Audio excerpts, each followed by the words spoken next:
¿Qué tal? ¿Cómo estáis? Confirmadme, porfa, que me veis, que me escucháis, que creo que sí, porque estáis diciendo muchas cosas en el chat. ¡Qué guay! Somos un montón. ¿Me veis y me escucháis? Vale, perfecto. Yo no me veo por ningún lado porque tengo en plan pantalla puesta para asegurarme que todo va a funcionar, así que, y tengo vuestro chat puesto aquí, es lo único que veo, así que si en algún momento hay algún fallo, pues por favor avisadme para que pueda, bueno, pues para que pueda corregir. Es mi primera vez también para mí hacer esto, así que disculpad pues si no es todo lo profesional y no funciona todo al 100% como espero que vaya, ¿vale? Muchísimas gracias por estar. Bueno, hay algunas cosas que quiero contaros antes de empezar con esta masterclass, ¿vale? La primera, bueno, gracias por la acogida que ha tenido la iniciativa.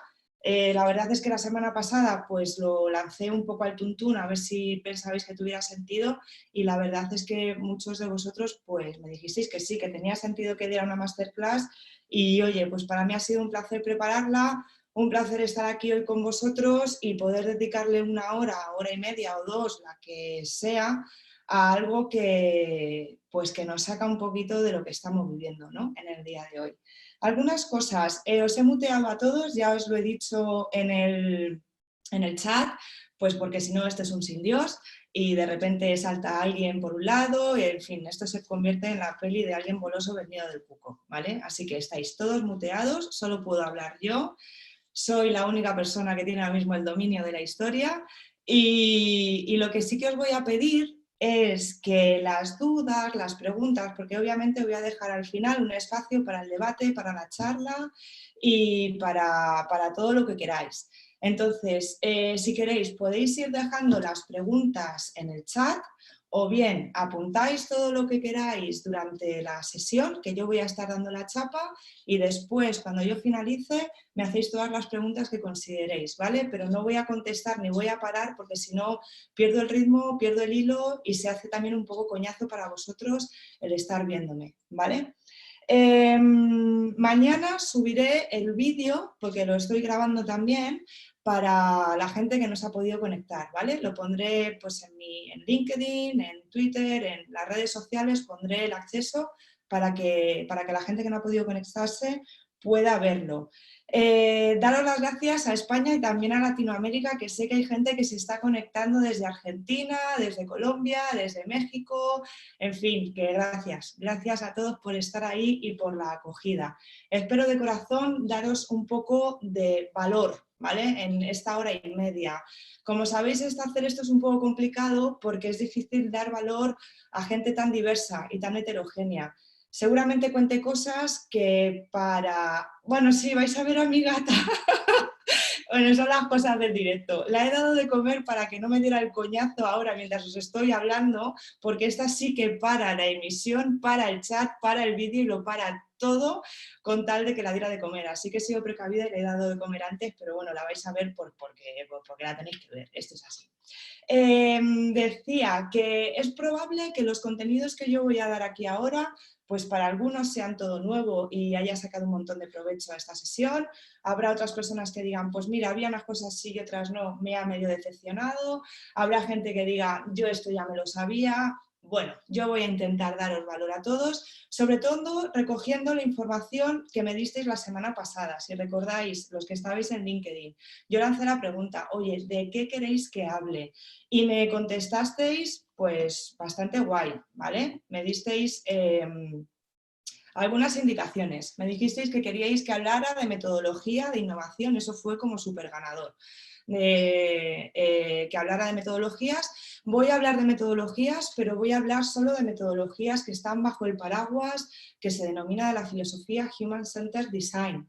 ¿Vale? Es decir, no voy a hablar de metodologías que se engloban bajo la filosofía Agile, como Scrum, como Lean, etcétera, etcétera, pues porque no es mi cometido, porque yo no sé de eso, porque creo que hay gente que es mucho más lista que yo para decir estas cosas y porque creo que no debería meterme en terreno que no me corresponde, ¿vale? Lo digo porque si hay gente conectada que considera que, bueno, pues que si no va a hablar de esto, pues me voy, pues iros ahora y os ahorro la hora y media de chapa que voy a estar dando, ¿vale? Por tanto, lo primero y más votado fueron las metodologías de innovación.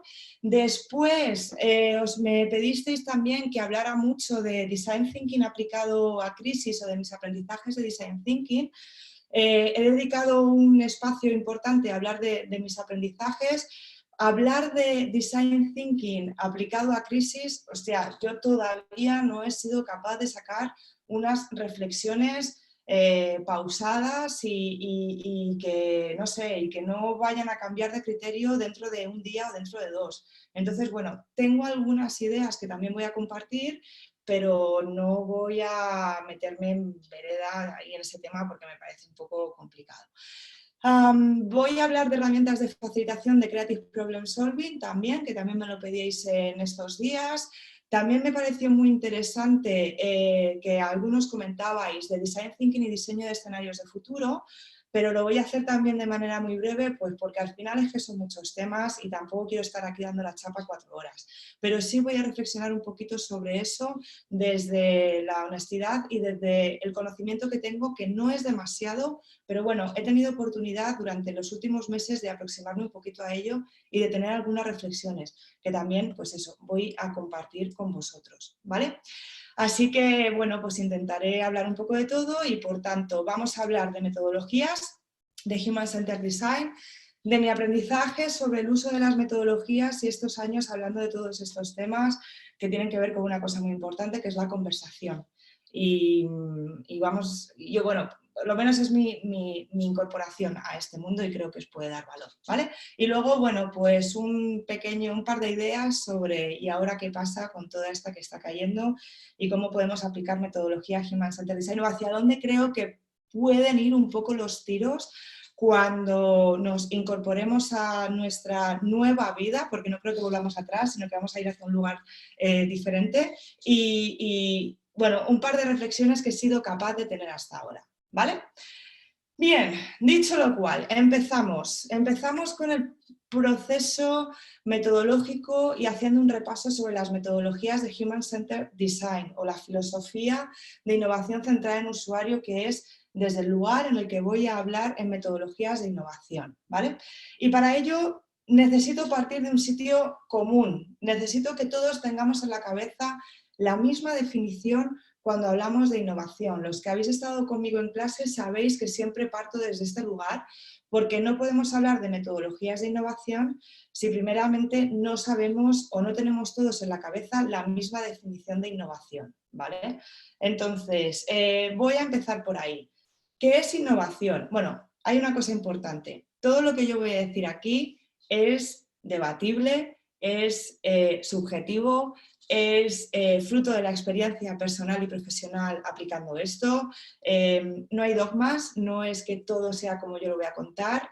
Yo voy a contaros cómo yo soy capaz de contarme a mí misma todas las cosas de las que hablo y con las que consigo ganarme la vida, ¿vale? Así que no podemos tener un debate de 100 personas que son las que estáis ahora mismo conectadas, pero bueno, que sepáis que lo hago con toda la humildad posible, porque sé que si hiciéramos un debate de cada una de las slides, pues tendríamos un mogollón de cosas sobre las que hablar y seguramente cambiaría alguna de mis ideas, ¿vale? Pero empezando por qué es innovación, ¿vale? Para mí la definición que más me gusta de innovación es esta, ¿vale?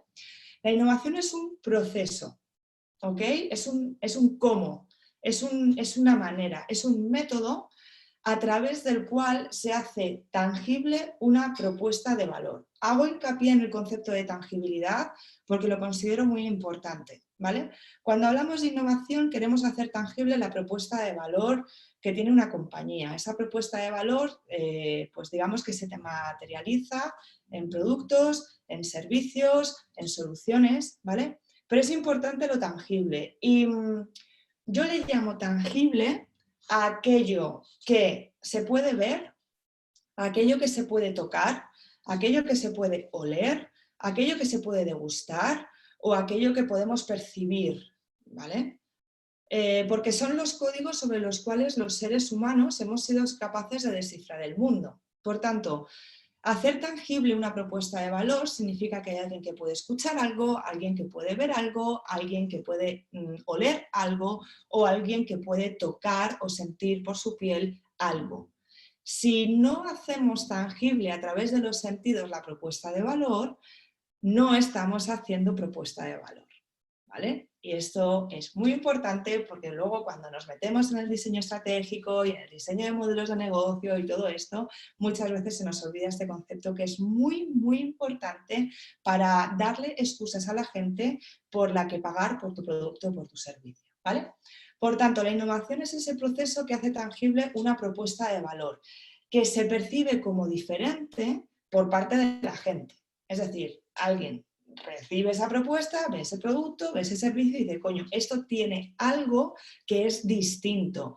A veces pueden expresar en qué notan esa diferencia, a veces no saben expresarla, pero sí son capaces de hacer esa distinción. Lo perciben como algo diferente, como algo nuevo. Y esa propuesta de valor, para ponerla en marcha, para que realmente pueda tener una llegada a mercado, genera de manera inevitable una revisión del modelo de negocio de la compañía, ¿vale? Hay algo en tu modelo que vas a tener que cambiar, que vas a tener que renovar para que esa propuesta de valor pueda llegar. Ya sea que porque cambias el segmento del cliente a que te diriges, porque cambias el modelo de ingresos, porque cambias el modelo de distribución o tus canales de relación con cliente, porque cambias los key partners, los recursos, las actividades claves, porque cambias tu modelo de coste. Hay algo en tu modelo de negocio, ¿vale?, que se va a ver renovado, que se va a tocar, ¿ok?, de alguna manera, ¿vale? Bien. Este es el concepto de innovación con el que trabajamos y, por tanto, las metodologías de innovación son formas, son maneras de cumplir con esta premisa, de cumplir con esta afirmación. Y hay algunos elementos que yo considero que son muy importantes e interesantes que tengamos en la cabeza cuando hablamos de metodologías de innovación, ¿vale? Son cosas que ya han dicho otras personas muchísimo más listas que yo, en las que yo me baso cuando hago mi trabajo de consultoría o de formación o de diseño y que creo que son importantes, ¿vale? La primera de ellas, me baso en un tipo muy listo que se llama Roberto Berganti. No os preocupéis que todas las referencias bibliográficas las tenéis en el documento que he compartido en el chat, ¿vale? Roberto Berganti es un estudioso, profesor de la Universidad Politécnica de Milán, que durante muchos años se fue a Harvard a estudiar cómo las empresas innovan. Escribió un libro muy interesante que se llama Design Driven Innovation of Meaning, en el cual él intentó descifrar las metodologías que utilizaban las empresas y también hacer una primera una hipótesis que dice que las metodologías Human Centered Design no son metodologías que nos permiten generar innovaciones radicales, ¿vale? Y bueno, en el libro explica toda la tesis, es un libro súper chulo, muy interesante, no te lo recomiendo si es la primera vez que te estás aproximando a todo esto, pero sí te lo recomiendo si quieres leer algo diferente sobre metodologías de innovación, ¿vale? Bien, no me meto en todo lo que cuenta Roberto Berganti en este libro, pero sí me meto en un concepto inicial que él utiliza en la introducción, muy chulo para explicar de dónde vienen las metodologías de innovación centrada en las personas, ¿vale? Y él utiliza este esquema que es el siguiente. Él dice, mira, tú tienes dos palancas a la hora de hacer innovación. Por un lado, te puedes apoyar en la tecnología, es decir, la aparición de una nueva tecnología en el mercado hace que se generen nuevos productos o nuevos servicios, ¿vale? En función de los métodos de trabajo que tú uses para desarrollar esa innovación, pues realizarás innovaciones de carácter más incremental o innovaciones de carácter más radical. La diferencia entre incremental y radical se basa en Chris Anderson, pero no voy a entrar ahora ahí porque entonces os doy una chapa ingente sobre este tema. Ok, por tanto, la tecnología es un elemento, es un lugar en el cual tú te puedes apalancar para hacer innovación, ¿vale? Yo creo que esto instintivamente a todos nos sale como reflexión. Pero dice Roberto Berganti que además de la tecnología también existe otra palanca sobre la que tú te puedes apoyar para realizar innovación, que es la que se denomina el meaning, el sentido. ¿Qué tiene sentido para la gente? Y él en el libro pone un ejemplo súper interesante. Dice, imagínate que estamos en el siglo XVIII. ¿Para qué te compras una vela? Pues para iluminar, ¿no? Para ver. Vale. Hoy, ¿para qué te compras una vela? Para tener una cena romántica, para ambientar, para decorar, ¿vale? El producto es el mismo, el sentido que tiene para la gente es diferente, ¿vale? Por tanto, tú puedes generar innovación si haces un ejercicio metodológico y práctico de entender qué es lo que tiene sentido para la gente, o dicho de otro modo, cuáles son los nuevos significados que le está dando la gente a los productos y servicios que consumen. Cómo la gente está cambiando ese significado, ese sentido y se lo está llevando a su propio terreno social y cultural. Y digamos que las metodologías de innovación centrada en las personas, las metodologías Human-Centered Design, como son Design Thinking, Service Design, etcétera, etcétera, son metodologías que se basan en el meaning, que se basan en el sentido, en el que tiene sentido para la gente.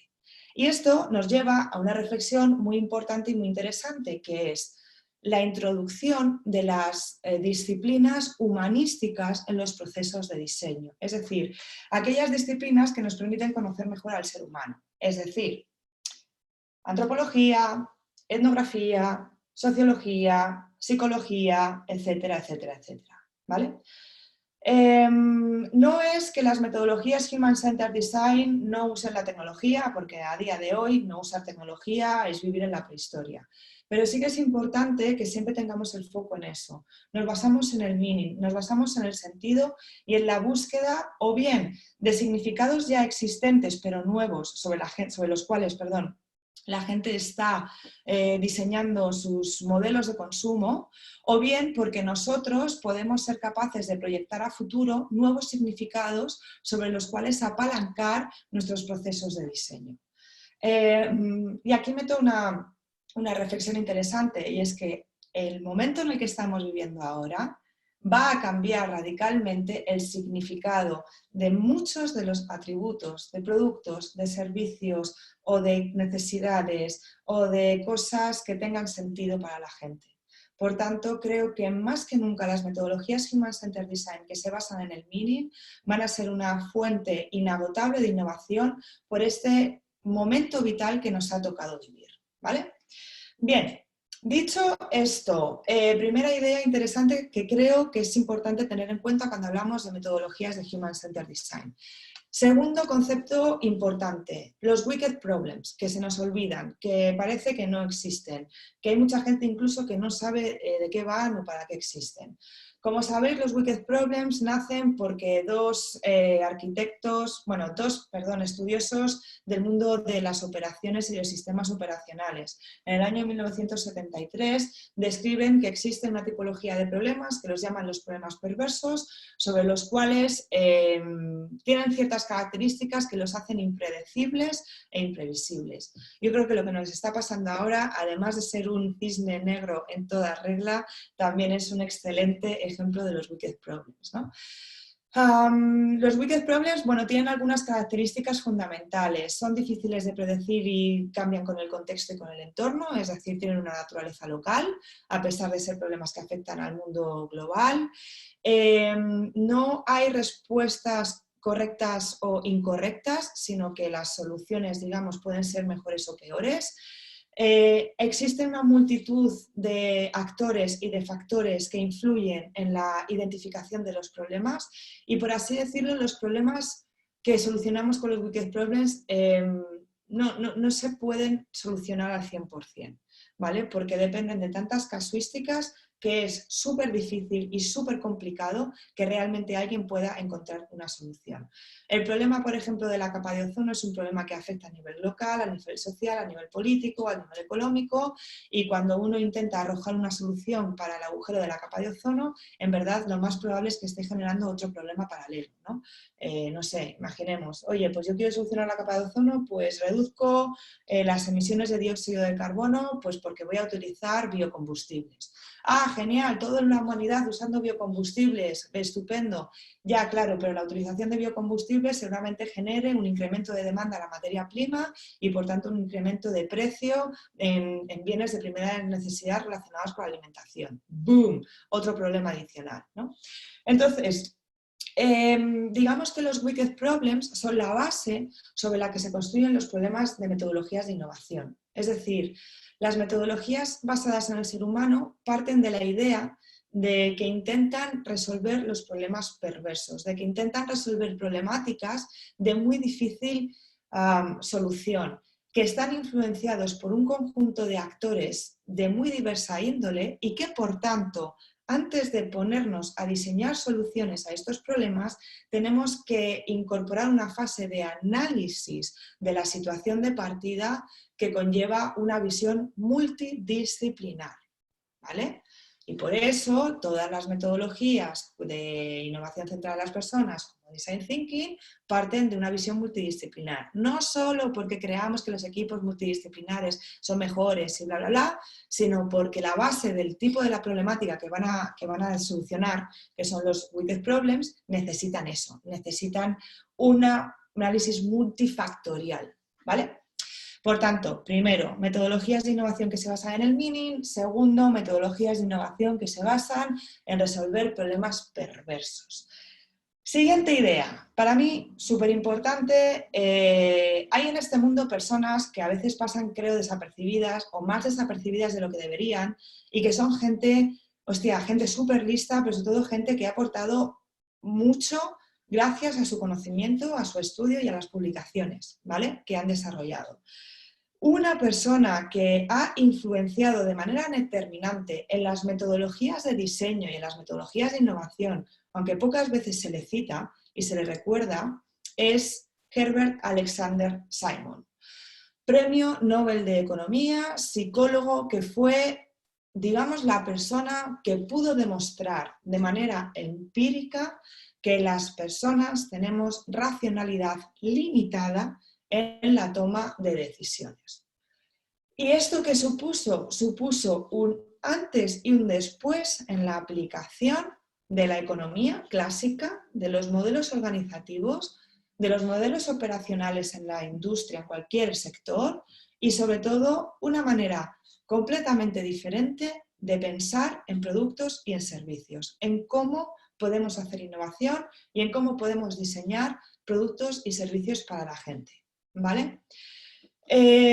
La aportación más importante que hizo, bueno, en fin, tenéis 200.000 tesis, libros. Hay un libro que os he incorporado en la bibliografía que es un poco el resumen de toda su tesis doctoral y sobre la cual, digamos, pues recibió el Premio Nobel de Economía, ¿vale? Pero bueno, lo más importante que hizo Simon fue decirnos que los individuos cuando eligen, cuando toman decisiones, pues parten de una información limitada, ¿vale? Y dices, bueno, es que esto ahora lo tenemos claro ya, pero este señor lo demostró de manera empírica con un método científico, ¿vale? Y por tanto, si tenemos una toma de decisiones basándonos en parámetros o en información limitada, se supone que en esa toma de decisiones, pues nosotros vamos a vernos influenciados por nuestra experiencia previa, por la información, por la intuición, ¿vale?, que ahora cada vez más se está teniendo en cuenta en la psicología de la toma de decisiones de compra de productos y de servicios, y que es muy fácil que cambiemos la prioridad en la cual consideramos pues qué necesitamos y qué no necesitamos, porque a medida que vamos teniendo información nueva o información diferente o experiencias nuevas, vamos cambiando nuestro sistema a la hora de determinar qué queremos, qué no queremos, qué necesitamos y qué no necesitamos, ¿vale? Por eso yo siempre digo en mis clases que hay una cosa, y es que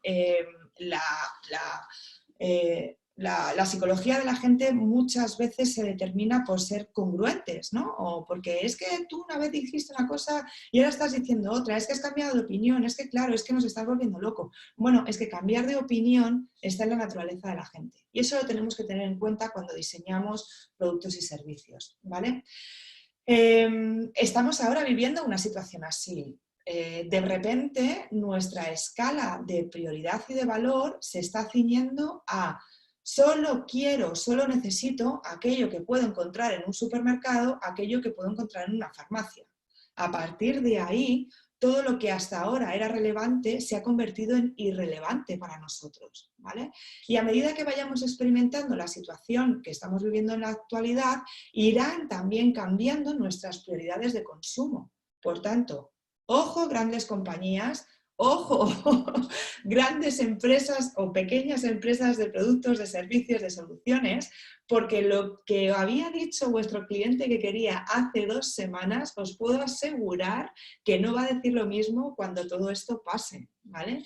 Y por eso una de las grandes conclusiones es: todas las compañías van a tener que rediseñar de manera estratégica su estado, su posicionamiento y su modelo de valor en el mundo. Pero luego hablaré de ello, ¿vale?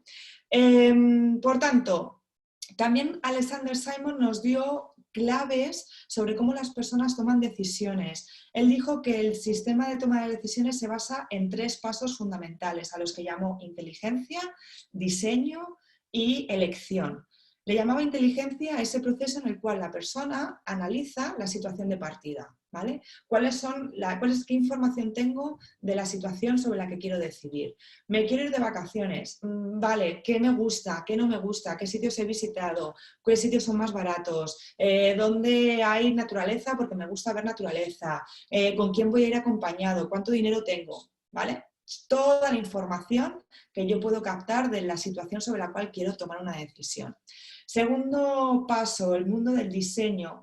Ideo soluciones, ideo maneras de llevar a cabo algo que me permita cumplir con mis objetivos en base a la prioridad que yo le he dado.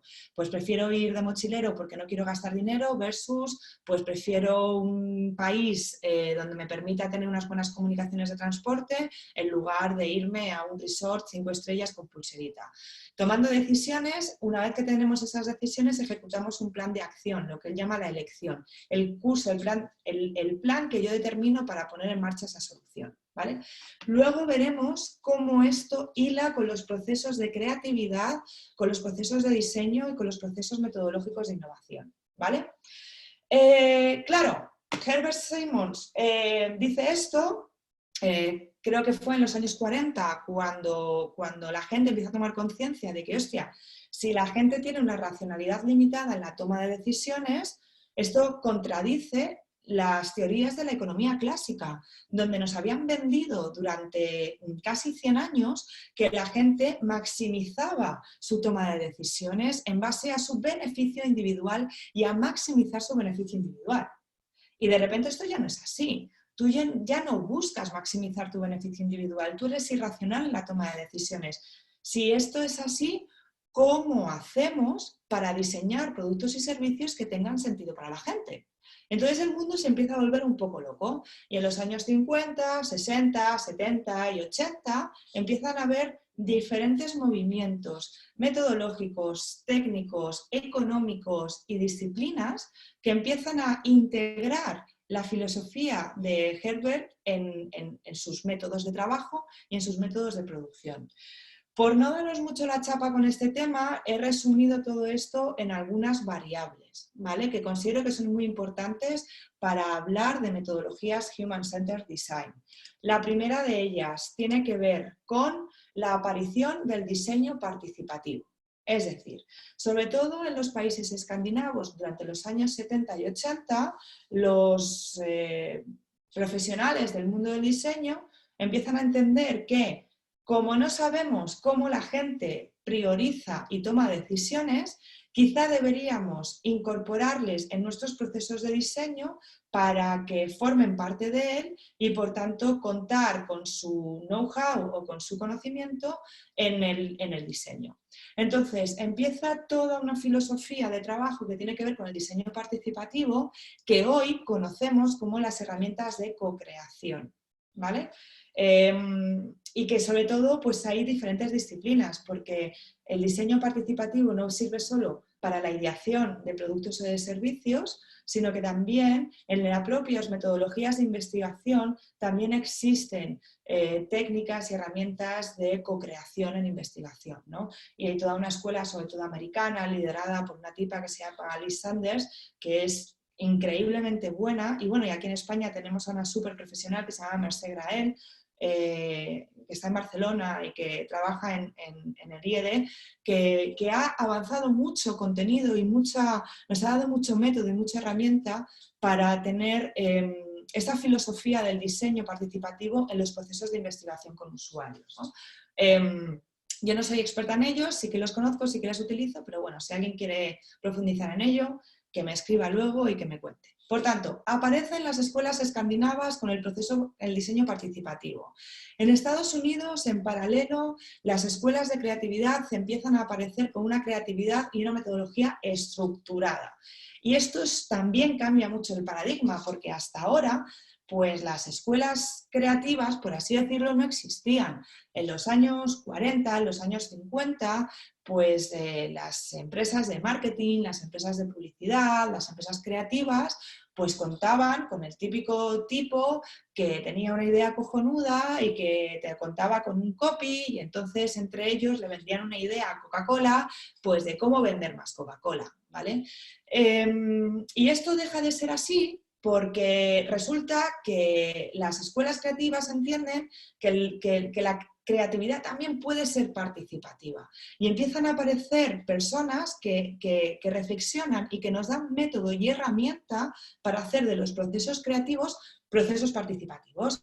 Y entonces es cuando empieza, pues, a salir el Alex Osborne con el pensamiento lateral, empiezan a aparecer las escuelas de creatividad de Buffalo con el Creative Problem Solving, y empiezan a aparecer como todas las herramientas que hoy conocemos de procesos creativos, el brainstorming, los sombreros de Edward de Bono, toda esta movida que hace que la creatividad, el tener nuevas ideas, no sea solo de un tipo muy listo que le vende una idea a una compañía de marketing o a una empresa como para vender más productos, sino que empiezan a ser métodos colectivos.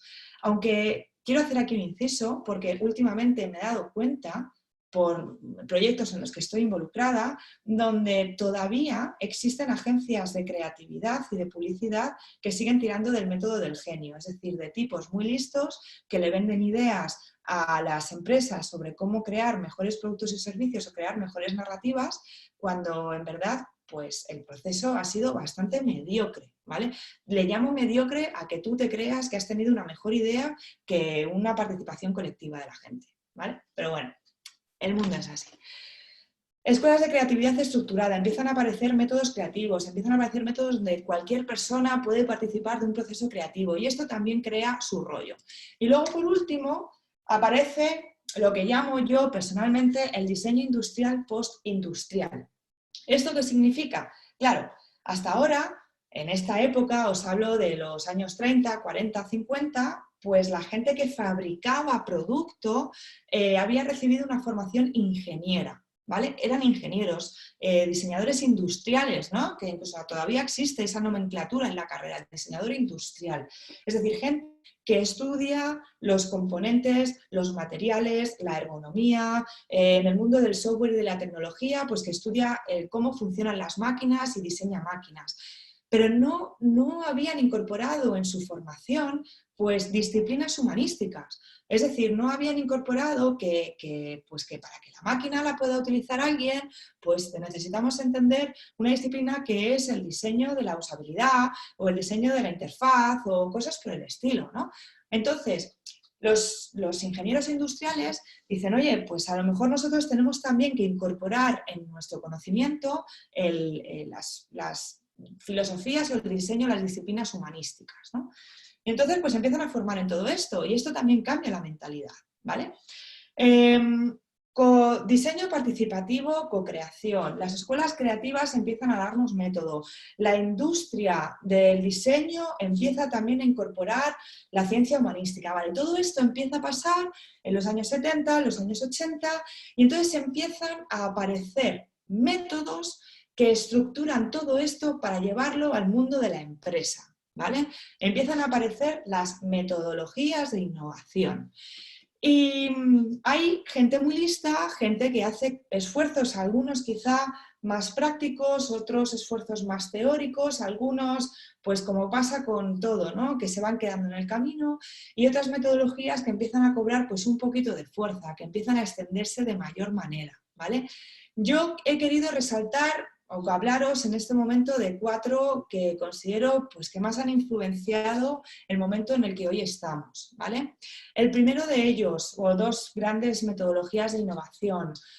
Por un lado, el trabajo que realizó Eric von Hippel con las metodologías de User Driven Innovation, en las cuales von Hippel, digamos, que introduce el concepto de dejad que los usuarios vengan a mí.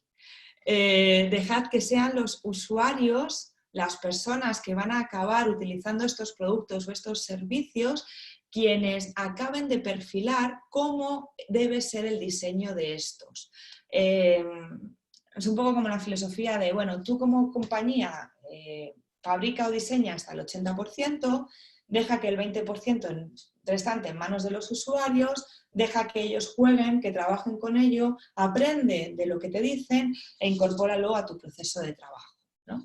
Digamos que la filosofía y la metodología de Eric von Hippel fue la que originó el movimiento de open source durante sobre todo los años 80 y, por ejemplo, es la que hoy basa los principios de algunas de las grandes empresas de innovación como Lego, ¿vale? Que tiene una comunidad de early adopters súper bestia sobre la cual basa pues, todas sus metodologías de innovación en producto. De hecho, hasta les deja los planos para construir las piezas sobre las cuales estos usuarios quieren diseñar y trabajar, pues no sé, desde... Yo he llegado a ver videoclips de Queen, ¿vale? Las grandes escenas de videoclip, por ejemplo, esta escena en la que sale el cantante pasando la aspiradora, bueno, pues ha habido usuarios de Lego que han querido inmortalizar esa escena con Lego, se han bajado los planos, han fabricado las piezas y luego han subido a la comunidad los planos para que todo el mundo pueda hacerlo, ¿no? Bueno, esta filosofía de dejar que la gente haga y que luego lo comparta y tú como compañía copiarlo, pues viene de eso, ¿no? Del paradigma que desarrolló Eric von Hippel. Hay otra metodología que seguro que muchos ya conocéis y que bueno, tenéis súper aprendida, que es Open Innovation, de Chesbrough, que viene fundamentalmente de la industria farmacéutica, de la industria petroquímica y que aplica sobre todo a esos procesos de innovación donde existen procesos muy largos de investigación, basados en patentes y basados en licencias, y donde, bueno, pues él un poco hacía la reflexión de, joder, tú te estás tirando 10 años pues para innovar en una metodología, no sé, de fabricación de una pieza, y quizás si en lugar de esos 10 años los haces a puerta cerrada, pues permites que durante el proceso haya ventanas donde tú compartas tu conocimiento con la gente de tu sector, con otras empresas, otras industrias quizá, que están también elaborando, diseñando conocimiento alrededor de eso, pues oye, a lo mejor tiene sentido que compartáis conocimiento para sacar vuestro propio beneficio, ¿no?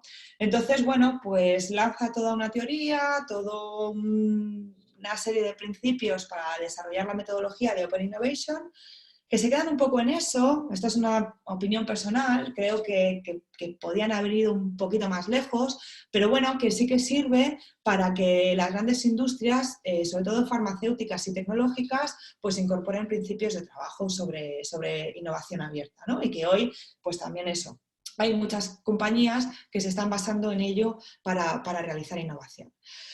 He querido rescatar para esta sesión un método, un modelo que digamos que pasó como muy desapercibido y que creo que con todo lo que está pasando puede llegar a cobrar importancia, y es la metodología de Prahalat, la metodología de la riqueza basada en la base de la pirámide, ¿vale? Este tipo lo que hizo fue estudiar, bueno, tiene una premisa básica que dice, oye, existen 4.000 millones de consumidores que viven con menos de $2 al día y que son un mercado que las grandes corporaciones, pues porque no quieren o porque no pueden, pues no están explotando, no están desarrollando o no se están lanzando a trabajar con él, ¿no? Y él considera pues, que es un mercado muy interesante porque estamos hablando de muchos miles de millones de personas donde se puede aportar valor y además se puede hacer del mundo un mundo mejor, ¿no? Y bueno, para ello Prehalat, digamos que parte de una base que está bastante chula y que es muy interesante. Dice, bueno, para poder hacer esto tenemos que cambiar el concepto de pobreza, tenemos que cambiar el concepto de cómo esta gente aporta y desde luego que no podemos llegar con esta doctrina occidental de creernos pues, que tenemos las soluciones y que no podemos llegar allí con soluciones, sino que tenemos que llegar allí con la humildad de interesarnos por cómo esta gente piensa, por cómo ellos han identificado las problemáticas que tienen. Él además en el libro cuenta cosas como que, oye, que aunque estemos hablando de personas con un poder adquisitivo mucho más pequeño de lo que a tradición se puede considerar como algo estable o algo normal, realmente es gente que tiene un criterio de la hostia para poder identificar qué es bueno y qué es malo, para saber cuándo algo le está aportando valor y sobre todo que es gente que al igual que el resto de seres humanos en el mundo, si le das ciertas herramientas tiene un potencial bestial para desarrollar por sí mismo procesos de innovación, procesos creativos y por tanto dar producto y servicio, ¿no? Y bueno, lo quería resaltar porque creo que son reflexiones que no han pasado, digamos, al famoseo de las metodologías de innovación, pero creo que hoy en día, pues recuperar a Prahalat es bastante interesante, ¿no? Y bueno, este es uno de los libros que tiene publicados, que también está compartido en el documento que os he pasado, ¿vale? Bueno, surgen metodologías de innovación como estas, más otras más, pero digamos que ninguna se asienta en el mundo como la metodología Human Centered Design, la metodología que nos va a salvar a todos, ¿no? Hasta que en los años 90, pues de la mano de una compañía que se llama IDEO, se reformula o se estructura una metodología de trabajo que les permite a ellos, como consultora de diseño e innovación, pues contarle al mundo cómo lo hacen y que también permite a una escuela de negocios, en este caso Stanford, pues ser la pionera en el mundo de la formación en diseño y también ganar una pasta por darte 3 días de curso en sus instalaciones y cobrar creo que 15.000 euros o dólares, ¿no? por 3 días de curso. Bueno, así es el mundo de las escuelas de negocio. Bien, ¿cuál es la metodología? Pues ya sabéis todos, es Design Thinking. Design Thinking es la metodología que nos permitió a todos tener una estructura de trabajo, unas fases sobre las cuales poder aplicar todos los principios de filosofía de trabajo de Human Centered Design, que recogía lo mejor del mundo del aprendizaje, del diseño participativo, de las escuelas de creatividad y del mundo del diseño postindustrial. Y además era una metodología que incorporaba los principios de multidisciplinaridad en el conjunto de los equipos de trabajo, que podíamos llevarlo a cualquier sector, daba igual si te fabricabas zapatos, si te dedicabas al sector financiero, si eras un restaurante, si eras un colegio, si eras una institución sin ánimo de lucro, daba igual. La metodología de trabajo permitía poder ser aplicada a cualquier sitio.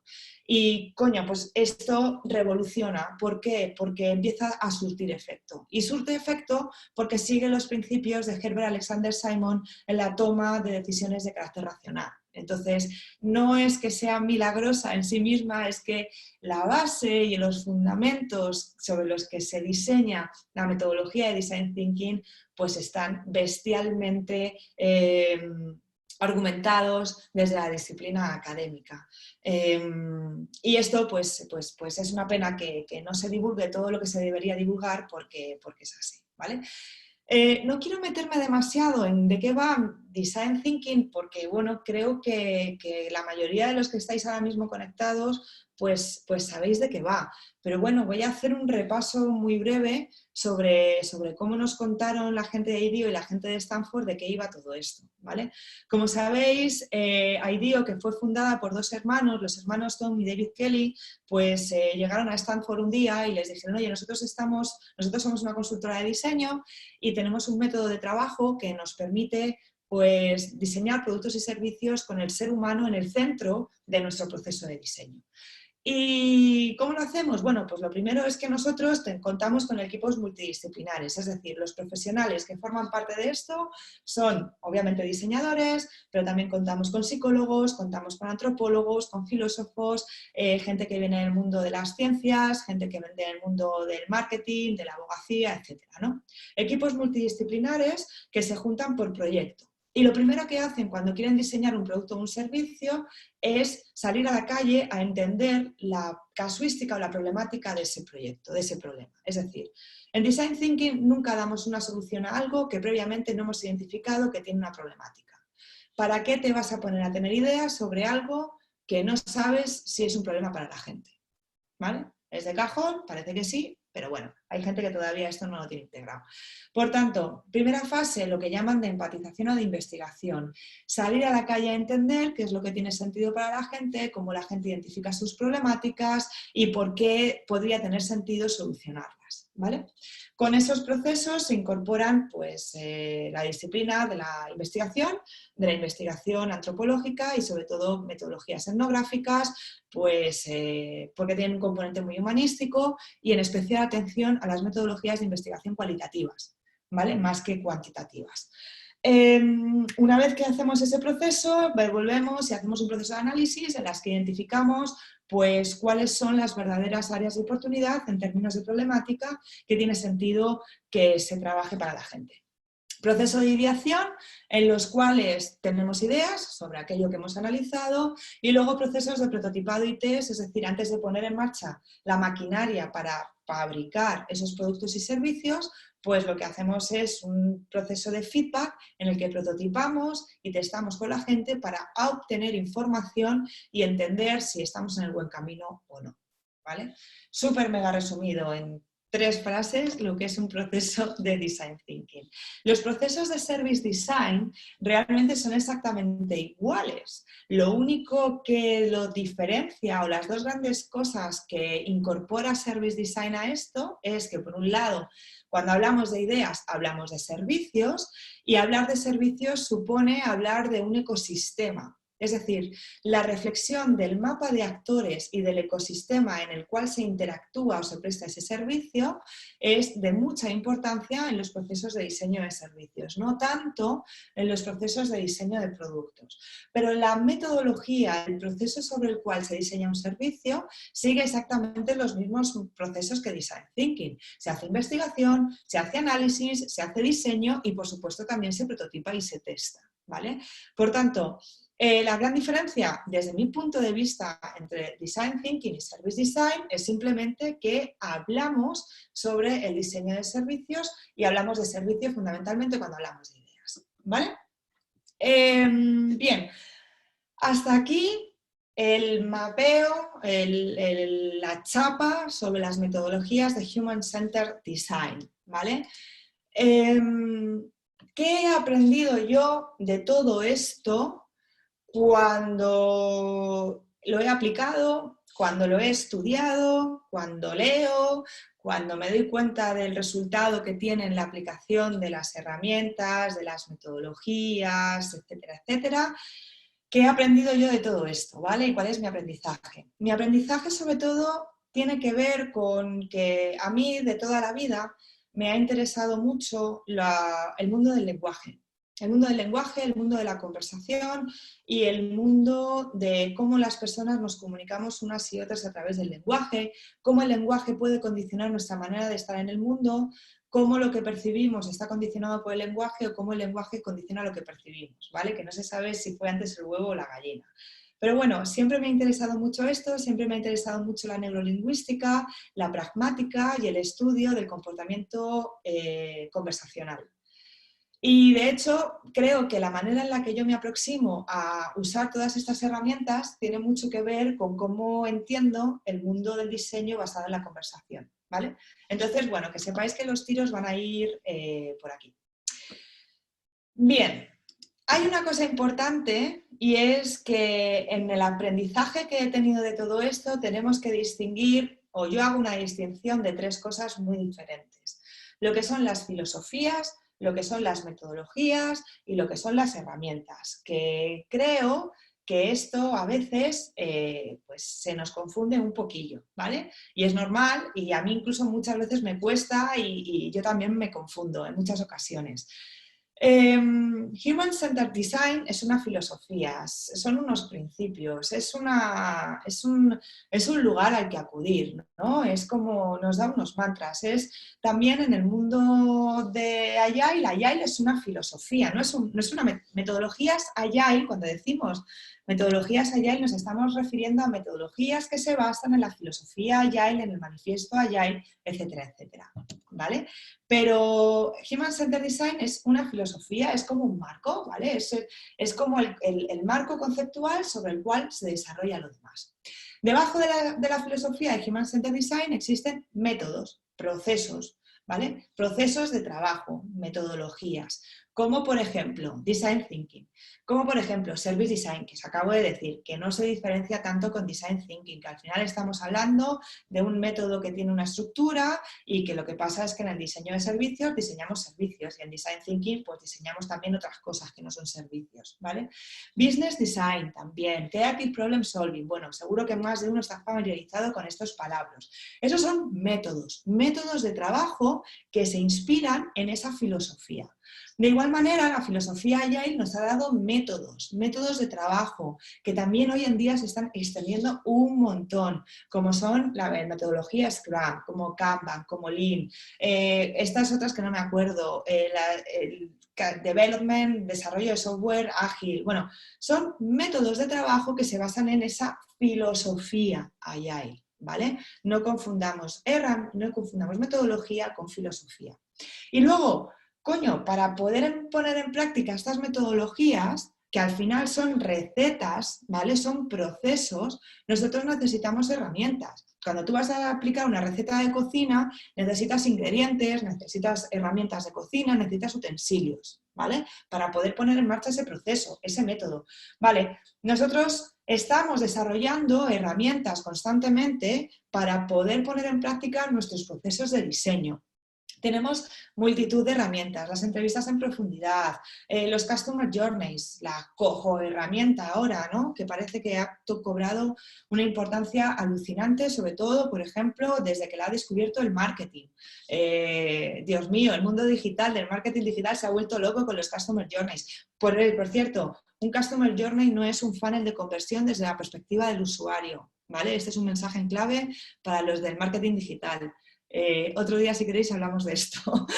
Igual que para las filosofías Agile y para las metodologías Scrum, Kanban, etcétera, o Lean, pues también tienen sus propias herramientas, ¿vale?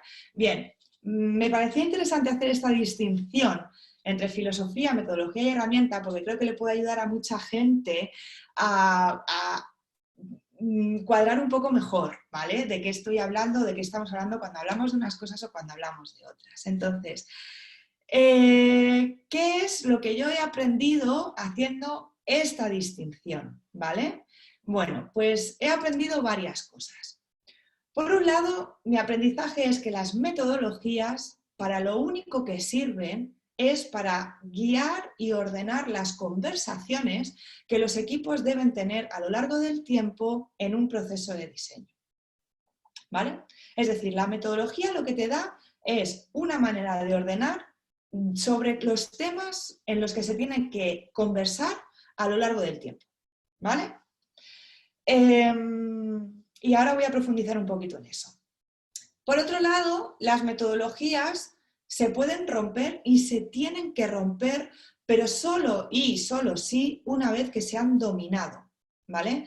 Yo personalmente no soy partidaria de inventarte maneras de trabajar si previamente no tienes una base súper estructurada de cómo hacer un proceso de diseño basado en cualquiera de las metodologías que hayamos visto o cualquier metodología que por lo que sea a ti te haya servido, te haya iluminado y haya dicho, joder, esto es la leche, lo quiero aprender. Vale, engánchate a un método, apréndelo.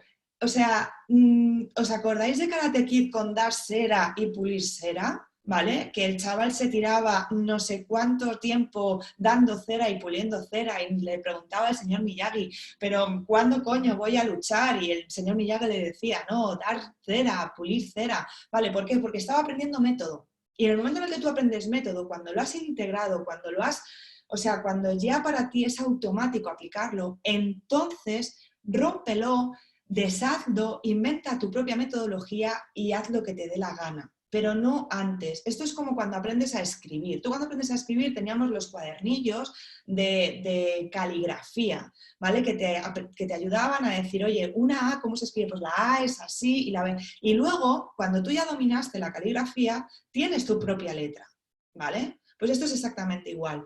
Y conozco mucha gente o intento evitar que la gente rompa metodologías sin previamente haberlas integrado y conocido. Creo que es un error. Las herramientas no diseñan, ¿vale? Un Customer Journey no diseña una experiencia de cliente. Lo siento. Siento explotaros el globo en este momento.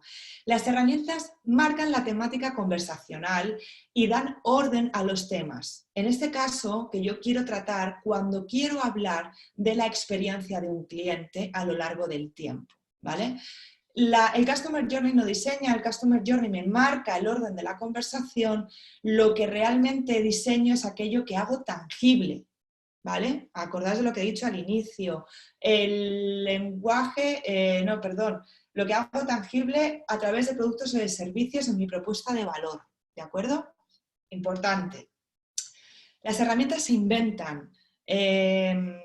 Tenemos un montón de bibliografía en la cual nosotros podemos encontrar herramientas que se usan en los procesos de design thinking o de service design, pues eso, ¿no? Las entrevistas en profundidad, sobre todo, no tanto las herramientas de investigación, porque sí que requieren ser mucho más estricto a nivel metodológico, a nivel científico para desarrollarlas, pero las herramientas de diseño.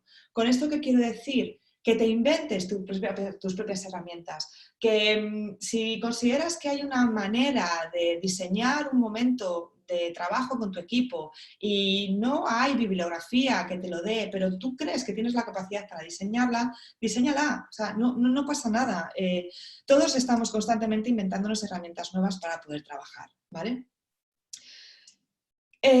Otro aprendizaje que he tenido sobre esto. Creemos que las metodologías de diseño, o bueno, estamos, digamos, muy orientados a pensar que sirven para obtener soluciones y yo personalmente creo que aportan mucho más valor cuando las utilizamos para identificar preguntas, para identificar cuáles son las problemáticas que queremos resolver, cuáles son las cosas sobre las cuales queremos trabajar.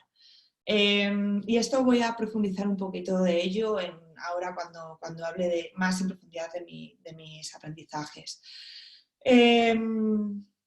Lo más importante de esto, que lo he dejado para el final, es que para poder aplicar metodologías participativas, que son todas estas de las que llevo hablando casi una hora ya, es que para poder participar en ellas tienes que saber conversar y construir conceptos de manera colectiva. Y no todo el mundo es capaz de mantener conversaciones de calidad a lo largo del tiempo y no todo el mundo es capaz de conversar de manera constructiva, ¿vale? Para mí, el aprendizaje es que para poder trabajar en equipo tienes que saber conversar y tienes que saber mantener conversaciones de calidad. ¿Se puede aprender a tener conversaciones de calidad? Sí, pero hay que hacer un ejercicio muy, muy bestia que tiene que ver con la humildad y con tu capacidad de quedarte callado y de no tener que opinar constantemente sobre todo lo que parece a tu alrededor, ¿vale? Tenemos una incesante necesidad de tener opinión para todo. A Twitter me remito. Y es acojonante porque te digo una cosa, y de verdad, con todo el cariño del mundo, tu opinión no siempre aporta valor. Es decir, es muy probable que más del 50% de las veces que dices algo, lo que estés diciendo no sirva para nada. ¿vale? No quiero decir con esto que no seas una persona súper inteligente, súper amable, súper creativa y que merezca un montón la pena estar contigo. Pero en procesos de diseño, en procesos de ideación y en procesos creativos, no siempre tu opinión va a aportar cosas, ¿vale? Bien. Quiero profundizar un poquito en esto porque la verdad es que es mi mayor aprendizaje y creo que es lo más novedoso que voy a poder aportar a esta sesión, que hasta ahora todo lo que he contado, perdón, está en los libros, ¿vale? O sea, si os da por leer, pues llegáis a las mismas conclusiones que yo. Bien, para cada decisión, para cada cuestión que tiene que tomar, para cada decisión que se tiene que tomar en un proceso de diseño, el diseño constituye una herramienta y para mí el diseño constituye una herramienta conversacional, ¿vale? Esto supone hacer de manera ordenada, eficiente y creativa un proceso de toma de decisiones, ¿vale? Por tanto, el diseño es una conversación que se compone de reflexión, que se compone de estructura y que se compone de método.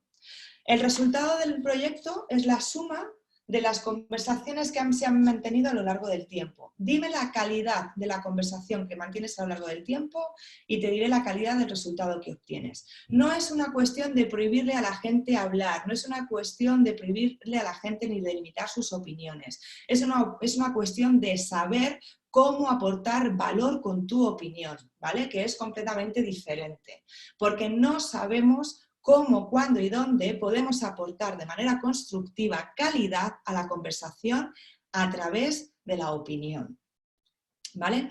Entonces, en base a esto, yo lo que he lanzado o lo que tengo en la cabeza son 3 grandes ideas que a mí me ayudan a mejorar la calidad de las conversaciones cuando me toca, por ejemplo, ser facilitadora de un proceso de trabajo con un cliente, cuando yo estoy desarrollando metodología para el diseño de un servicio o de un diseño estratégico, o cuando, no sé, que estoy desarrollando un proyecto y lo estoy llevando a cabo, ¿vale? Con gente.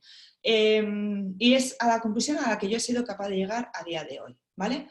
Son 3 ideas fundamentales. La primera de ellas es que una conversación de calidad sigue los principios de decisión que nos contaba Herbert Alexander Simon, ¿vale?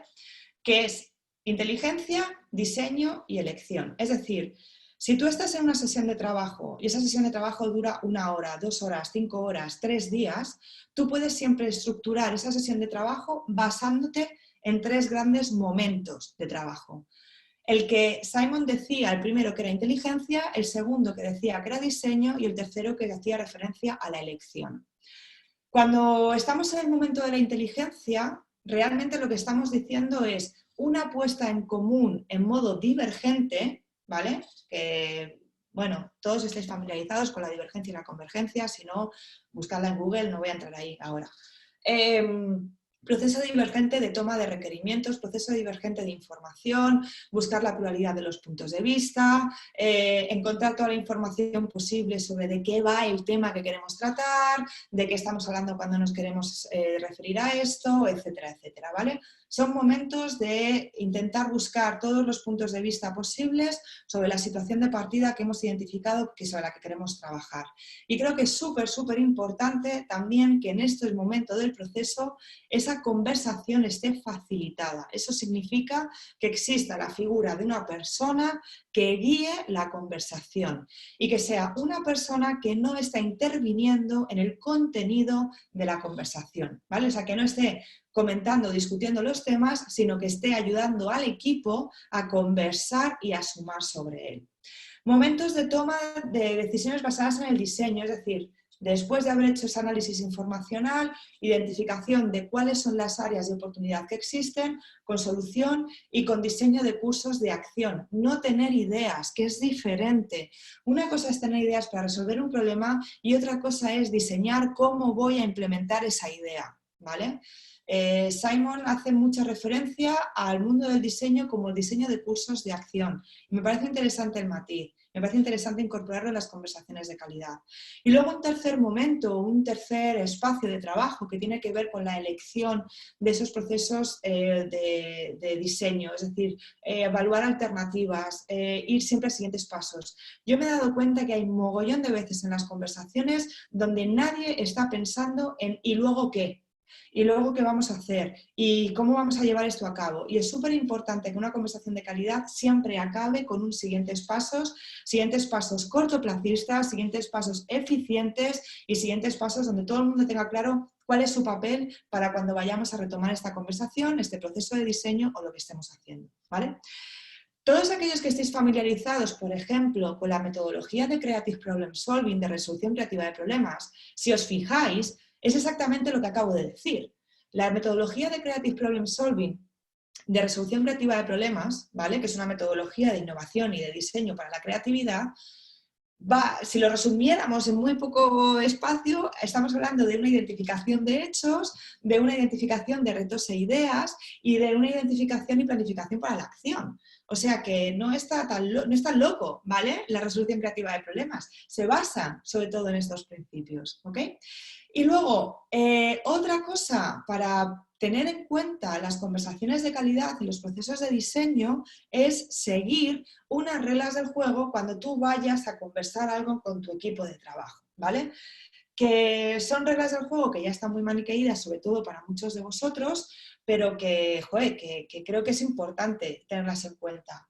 La resumo en esto, sabéis que hay muchas más, pero bueno, separación de momentos de divergencia y de convergencia en el pensamiento, una única conversación a la vez cuando estamos tratando un tema, limita los tiempos que le vas a dedicar a cada tema porque si no se hacen interminables las conversaciones, construye sobre las intervenciones de los demás, ahora voy a profundizar un poquito en esto, que siempre exista un facilitador para guiar la conversación porque si no, no se llega casi nunca a un sitio agradable en términos de diseño y en términos creativos y contar antes de hablar, cuando hablo contar antes de hablar, vuelvo a repetir,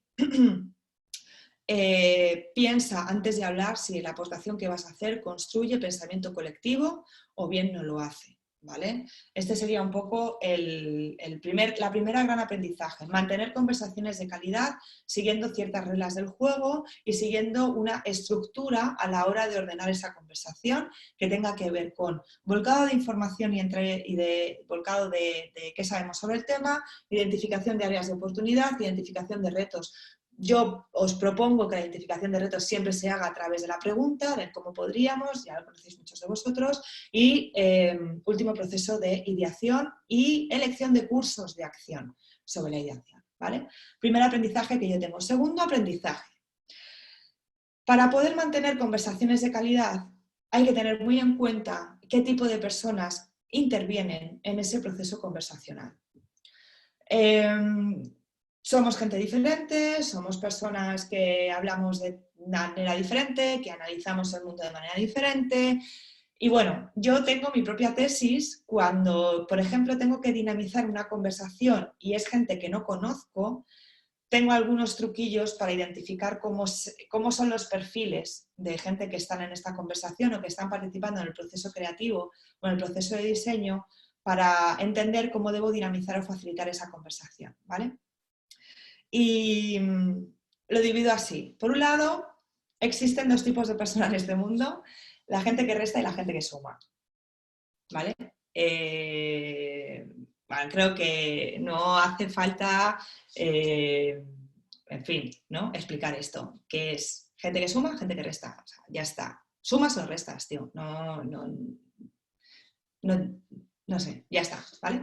Y luego, por otro lado, tu aportación a una conversación podría ser, sé que puede haber muchos más parámetros, pero yo elijo dos, pueden ser de dos formas.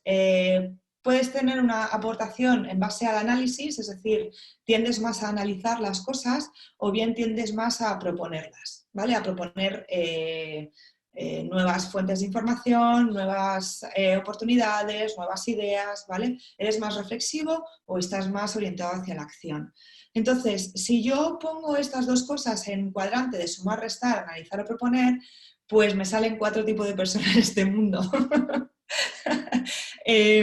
Cuatro tipos de personas, o sea, que esto es una simplificación súper bestia, ¿vale? Y todos somos todo, y en función de cómo nos pilles, a veces sumamos, a veces restamos, o sea, es decir, no lo cojáis, o sea, esto es una exageración pedagógica para esta sesión, ¿vale? Pero bueno, yo saco ciertas conclusiones que a mí me sirven y me aportan. Entonces, me voy al cuadrante chunguísimo, que es persona que resta, persona que analiza, ¿vale? Bueno, las personas que restan y que analizan suelen ser personas que casi siempre cuando cuentan algo, cuando intervienen en una conversación, suelen tener el foco en el error, suelen tener el foco en el defecto. Y esto suele provocar en sí mismos y a su alrededor parálisis de acción, ¿vale? Porque el tipo de conversaciones que mantienen son no sé si desde el miedo o no sé si desde la falta de positivismo, no tengo muy claro cómo va, pero sí que es verdad que cuando intervienen pegan un parálisis en la conversación. O sea, de repente la conversación para y todo el mundo, y hay gente que incluso se nota, ¿vale? La energía decae un poquito y como que cuesta. Al facilitador le cuesta un poco retomar quizá el flow que había anteriormente, ¿no? Suelen ser también conversaciones o intervenciones sin hilo argumental, es decir, suelen ser personas que en la conversación intervienen en momentos puntuales y que a veces entran como elefante en cacharrería. Es decir, que a lo mejor estás en el proceso creativo y sueltan algo que nadie sabe de dónde viene ni por qué y cuesta como entender de dónde ha nacido esa intervención, esa aportación, esa idea o esa reflexión. ¿Vale? Hombre, pues eso, lo más importante que es, joder, pues que no tengas a gente así, pero es lo que acabo de decir.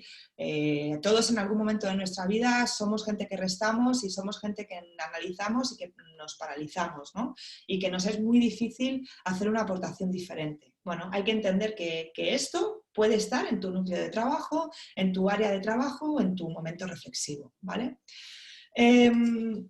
Personas que restan en la propuesta, ¿vale?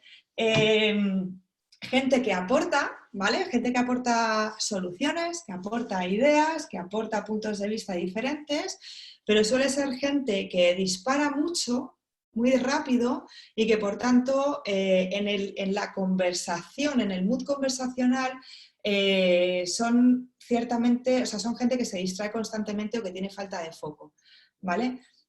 Porque les cuesta tener como una visión integradora de todo lo que se está diseñando, todo lo que se está conversando en ese momento. Es como que como disparan mucho, no recopilan. Y es necesario que en el contexto de trabajo haya gente que recopile, haya gente que la aportación sea una aportación que suma y que construye todo lo que se ha ido diciendo en momentos anteriores de la conversación. Digo que son reconvertibles porque siempre les podemos pasar al momento que suman, si les ayudamos, por ejemplo, con los momentos de divergencia y convergencia, si les ayudamos, por ejemplo, si marcamos muy bien las reglas del juego a lo largo de los momentos conversacionales, ¿vale? Pero sí que es cierto que hay veces que ralentizan el ritmo porque son gente que a lo mejor es muy creativa y que han estado callados en la conversación y que cuando entran disparan algo de muchísimo valor, pero que de repente disparan algo que todo el mundo dice, hostia, esto no tiene nada que ver con lo que estábamos hablando, pero coño, qué interesante, y entonces a veces incluso nos puede desviar a otro tema, ¿no? Y nos puede cambiar el foco de la conversación. Por eso es importante el facilitador en este caso, ¿vale? Gente que analiza y gente que suma. Bueno, gente que normalmente suele estar en estadios reflexivos. Personas que suelen ofrecer nuevas lecturas, pero no tanto para idear, sino para replantearnos cuáles son las áreas de oportunidad, cuáles son las cosas interesantes donde podemos ponernos a trabajar, cuáles son los momentos de diseño, qué elementos del servicio van a tener sentido y por qué lo van a tener, qué otros elementos podríamos incorporar. En un diseño de experiencia de cliente siempre son las personas que no dejan de lado lo que aprendimos de la investigación, lo que aprendimos del análisis, lo que nos contaba fulanito, es decir, es gente como que diríamos que como que está en un segundo plano, pero entendedme el segundo plano metafórico, ¿no? Es como que está fuera del primer círculo de acción, que lo que incorpora son elementos reflexivos que ayudan a que, a que la toma de decisiones, las ideas o los productos o los servicios que nos estamos inventando en ese momento integren ese elemento reflexivo, esas nuevas lecturas para que sea mucho más plural, ¿vale? Bueno, por ahí. Y luego tenemos el último, gente que suma y gente que propone. Bueno, pues es gente que normalmente suele tener una capacidad innata a recopilar las intervenciones de los demás, suelen buscar de manera inmediata cómo aplicar aquello que se está decidiendo, ¿vale? Y suelen contagiar, sobre todo para mí, lo más importante, suelen contagiar un punto de vista muy constructivo. ¿Son los que más aportan a un proceso de diseño? No. O sea, creo que todo aporta a excepción del análisis, de la parálisis por el análisis, ¿no? Pero sí creo que es interesante que cuando estás con un equipo de trabajo en un proceso de Human Centered Design, en un proceso de diseño que está orientado al ser humano, hecho por humanos, ¿vale?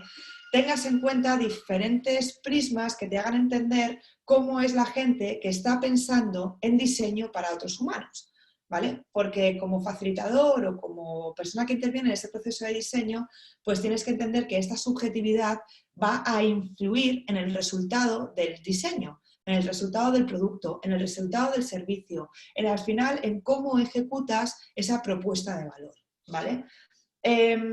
Vale, esto por un lado. Y luego también quería compartir con vosotros otro aprendizaje, también sumado con cómo somos, que tiene que ver con los estados de madurez mental. Y tiene que ver con, esto no es o sea, esto no es una reflexión mía, esto es una reflexión que extraigo de un libro que se llama Everything is Fact. Maravilloso, increíble, súper libraco, incluido en la bibliografía que he compartido al inicio del chat. Si vais todo para arriba tenéis un link a Google Drive con todos los libros que he usado, de Mark Manson, que es un tío que a mí me encanta, me alucina, me parece súper interesante y que os animo a todos a leer, ¿vale? En este libro, que él, además es que es un libro súper pertinente para el momento en el que estamos. Es un libro que dice Everything is Fact, Book About Hope, ¿no? Un libro sobre la esperanza. Y él, en una parte del libro, dice que existen 3 estados de madurez en los seres humanos, ¿vale? Estados de madurez mental. Y esos estados de madurez mental, dice que bueno, son la niñez, la adolescencia y la madurez, pero entended que cualquier persona puede estar en cualquiera de esos 3 estadios a lo largo de su vida, ¿vale? Es decir, tú puedes tener 70 años y tu madurez mental ser el de la niñez o el de la adolescencia, ¿vale? Y él hace distinciones de esto basándose en cuáles son los valores por los cuales te mueves, cómo entiendes tus relaciones con el entorno y, por tanto, cómo sientes que te estás realizando en esta vida, ¿vale? Y es que es súper interesante porque la mayoría de la población mundial, tío, o sea, o por lo menos yo la mayor gente que he conocido en mi vida vive en la niñez o vive en la adolescencia, ¿vale? O sea, y me incluyo, o sea, no quiero decir, pero es acojonante y esto es muy interesante a la hora de tomar decisiones, a la hora de hablar con un jefe, a la hora no sé, de decidir cualquier cosa en un proceso de diseño, en un proceso de innovación. La niñez se basa en, bueno, tú te mueves en el mundo por aquello que te da placer o por aquello que te da dolor, ya sea por alejamiento o por acercamiento, ¿vale? Ya sea tu estrategia motivacional. Por tanto, aquello que te gusta lo haces, aquello que no te gusta no lo haces, aquello que quieres lo compras, aquello que no quieres no lo compras, ¿vale? Se resume en base a eso. Entiendes las relaciones como una lucha de poder, ¿por qué? Porque cuando eres niño lo que buscas todo el rato es salirte con la tuya y si no te sales con la tuya, pues montas el escándalo mundial para salirte con la tuya. ¿Por qué? Porque hay en ti hay un concepto que es el egoísmo, porque todavía no eres maduro mentalmente para entender que estás dentro de una sociedad, ¿vale? si estás dentro de una sociedad, ya hay un concepto empático que hace que tu egoísmo rebaje los niveles. Pero si todavía tu madurez mental no te concibe como que tus decisiones tienen una repercusión social, o que a lo mejor no te tienes que comer todas las chuches porque las puedes compartir y así crear un estado de felicidad con tu compañero, pues claro, para realizarte dependes de los demás. ¿Vale? Y es interesante. El estado de la adolescencia es, hostia, yo ya he entendido que formo parte de un contexto social y por tanto, pues ahí existen reglas, existen deberes y existen obligaciones y soy consciente de ellas y sobre todo soy consciente de que tiene repercusiones, de que hay consecuencias. No una consecuencia de castigo como la que tienes cuando eres un niño, pero sí una consecuencia seguramente vinculada a tu incorporación social, ¿no? A ser aceptado, a formar parte de una tribu, bueno, pues todo esto, ¿no?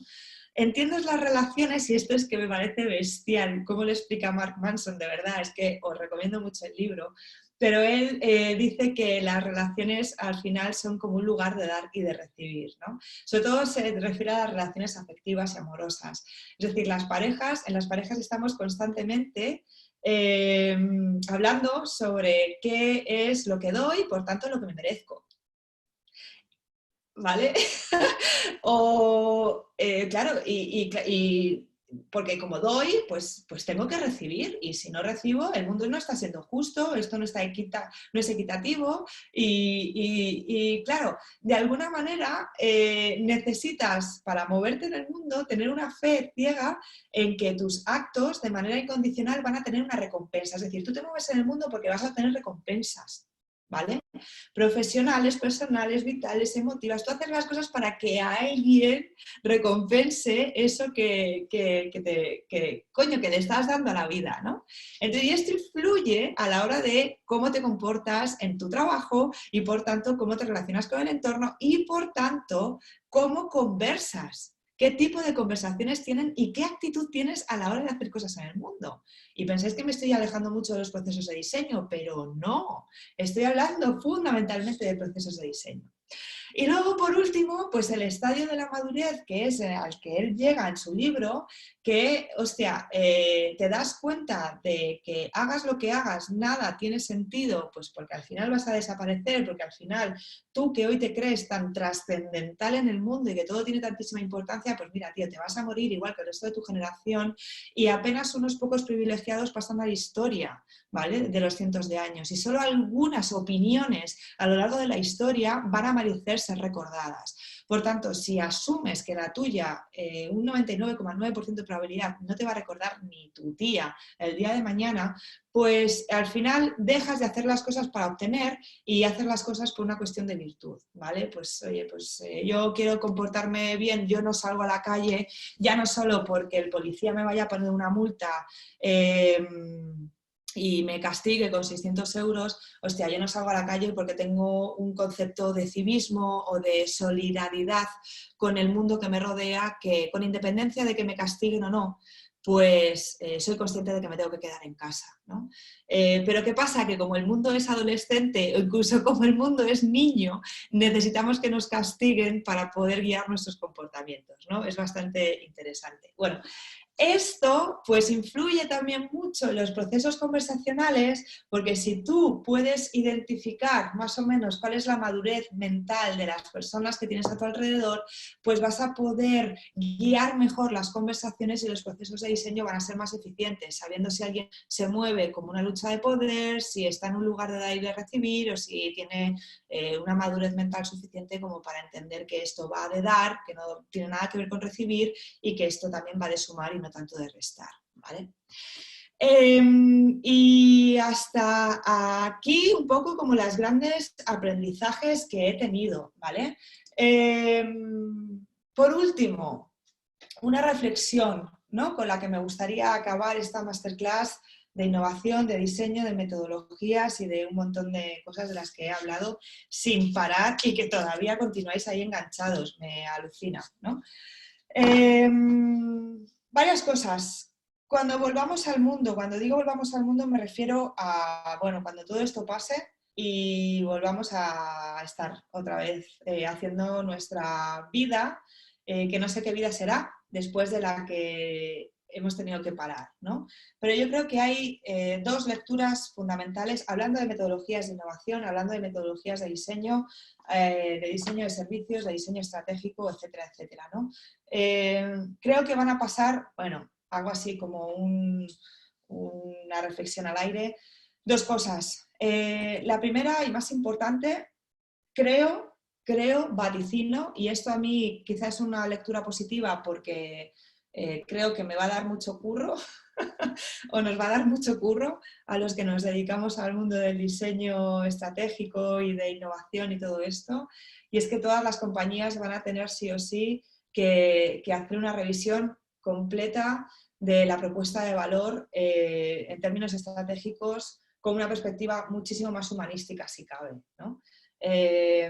La gran mayoría de las empresas de productos y servicios se van a dar con una realidad que es que han dejado de ser relevantes o que antes eran relevantes y ya no lo son, y van a tener como que volver a posicionarse en el mundo y van a tener que cambiar la narrativa. Puedes ser un tío súper simple y acabar con que tu narrativa se convierta en un anuncio de publicidad donde salga la gente aplaudiendo por la calle, y entonces habrás hecho un trabajo como organización y como marca bastante deficiente y bastante deplorable, y la gente lo va a notar, de hecho la gente ya lo está notando. O puedes hacer un buen ejercicio de todo esto y hacer una reflexión en términos estratégicos de por qué tiene sentido que estés en el mundo, cuál es el valor que quieres aportar y cómo lo quieres aportar, ¿vale?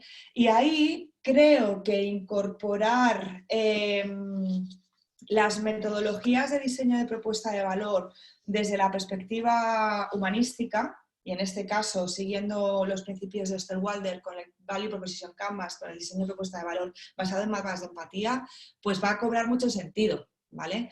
Yo tiro de clásicos y me vais a perdonar, pero pegándole una vuelta a todo lo que he estado trabajando para prepararos esta masterclass, yo estudié empresariales, entonces pues a mí la cadena de Porter me produjo, ahora me genera cierta nostalgia, ¿no? Pero creo que sigue siendo un modelo de reflexión, de propuesta de valor que, salvando todas las, que estoy de acuerdo, que se ha quedado antiguo, porque esto, bueno, no contemplaba las intervenciones de las propuestas de otras propuestas de valor, etcétera, etcétera, pero creo que sigue siendo un modelo de trabajo muy interesante, primero porque es un modelo que nos permite reflexionar sobre las grandes actividades de aportación de valor y de las actividades de apoyo.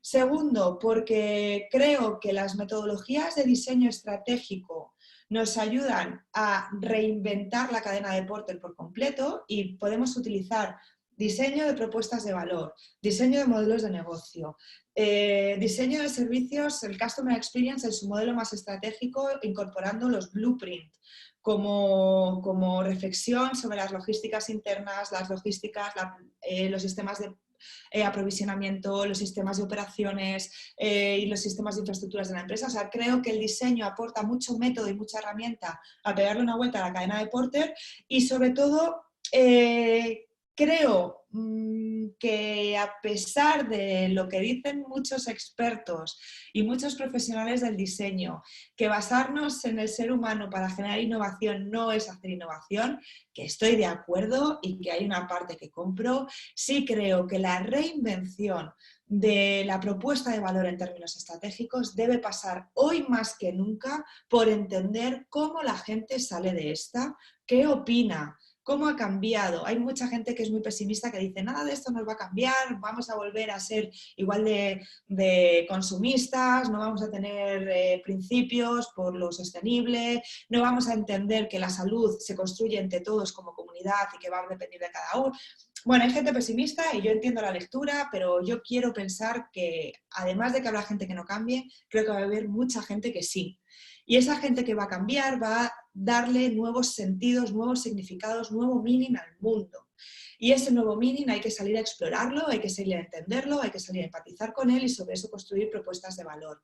Y esa nueva propuesta de valor también debe tener en cuenta el legado. debe tener en cuenta el mundo que construimos una vez que no estemos en él.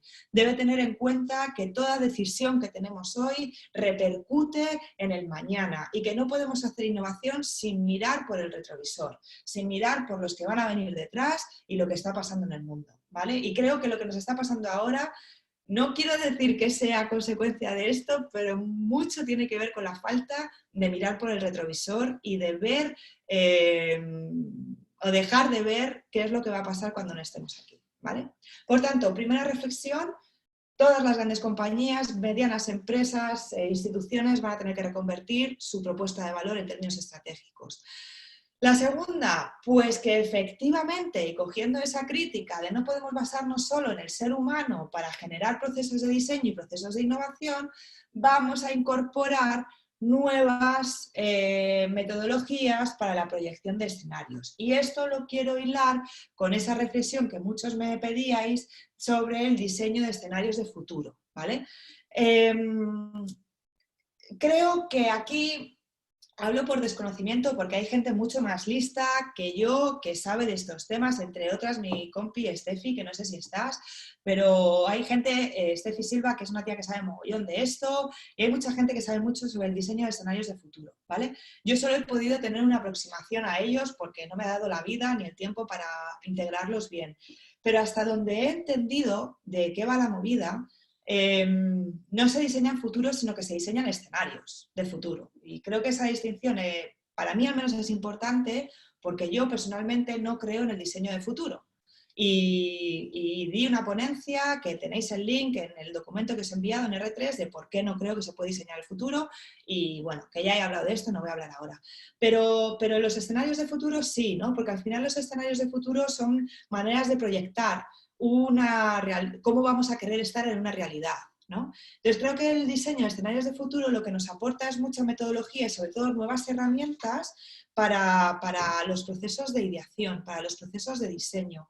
Y que no es, creo, hasta donde sé, corregidme, o sea, perdonadme los que sabéis más de esto, pero creo que no son incompatibles las metodologías Human Centered Design que miran al presente, por así decirlo, con las metodologías de diseño de escenarios de futuro. Entre otras cosas, porque los que hacéis investigación con usuarios lo sabéis, cuando se mira a la gente para entender qué le pasa, no se hace una transcripción literal de como fulanito me ha dicho que no le gusta la sopa de cebolla, no tenemos que hacer sopas de cebolla, no. Se hace una interpretación de eso, se hace una intersubjetividad sobre esa lectura y sobre eso se proyecta, ¿vale? Entonces, creo que esta nueva metodología, nuevas herramientas y todo esto nos van a ayudar y van a complementar las metodologías de Human Centered Design, ¿vale? Creo que también incorporar los wicked problems de nuevo a la identificación de problemáticas, o sea, es decir, recuperar el escenario de los problemas perversos, va a ser de mucha importancia cuando salgamos a la calle a volver a diseñar servicios, a diseñar productos y a diseñar estrategia, ¿vale? Y aquí quiero tirar y terminar con mi cosecha propia, que sabéis, los que habéis estado conmigo en clase o me habéis visto alguna vez dar clase sobre esto, pues sabéis que uso, que lo llamo el triángulo de la verdad, ¿no? Que es mi manera de resumir los 5 años de ciencias empresariales o de carrera universitaria en una única slide. Y ojalá esto me lo hubieran contado el primer día de carrera porque me habrían ahorrado mucha crisis mental sobre el mundo de los negocios. El triángulo de la verdad, que parte de un concepto súper básico y súper sencillo, que es un usuario, alguien tiene un problema y yo le doy una solución. Si esto se cumple, hay business, hay negocio. Si esto no se cumple, no hay business, no hay negocio. Es súper simple y súper fácil, ¿no? Entonces, a la hora de identificar usuarios, obviamente creo personalmente que habrá un cambio radical en cómo las personas se perciben a sí mismas.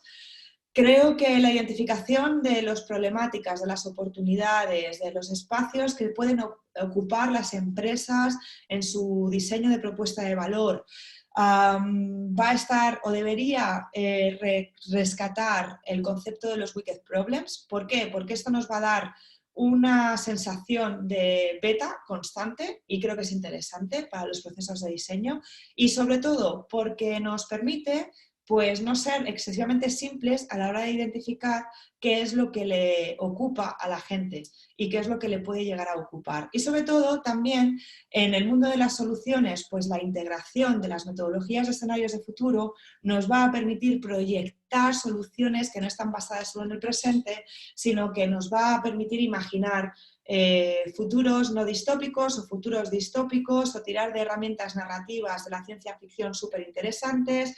No sé hasta qué punto, y aquí le hago yo un paréntesis al asunto, no sé hasta qué punto analizar el dato, analizar el pasado nos ayuda a proyectar el futuro, porque ahora mismo el cisne negro, o sea, decirme a mí qué fucking escenario del pasado nos iba a decir que íbamos a estar en esta situación, ¿no? Quizás si estudiar la epidemia de la gripe española del 1919, hostia, dejadme que lo ponga entrecomillado, ¿no? Pero bueno, sí que es cierto que creo que son herramientas y metodologías integradoras que van a estar ahí y que nos pueden aportar soluciones a esta nueva manera que vamos a necesitar para proyectar el futuro, ¿vale? O para proyectar el futuro del diseño estratégico, del diseño de servicios o a ver qué aprendemos efectivamente de estas pandemias, ¿vale? Y hasta aquí mi chapa. Voy a dejar de proyectar para salir yo o para que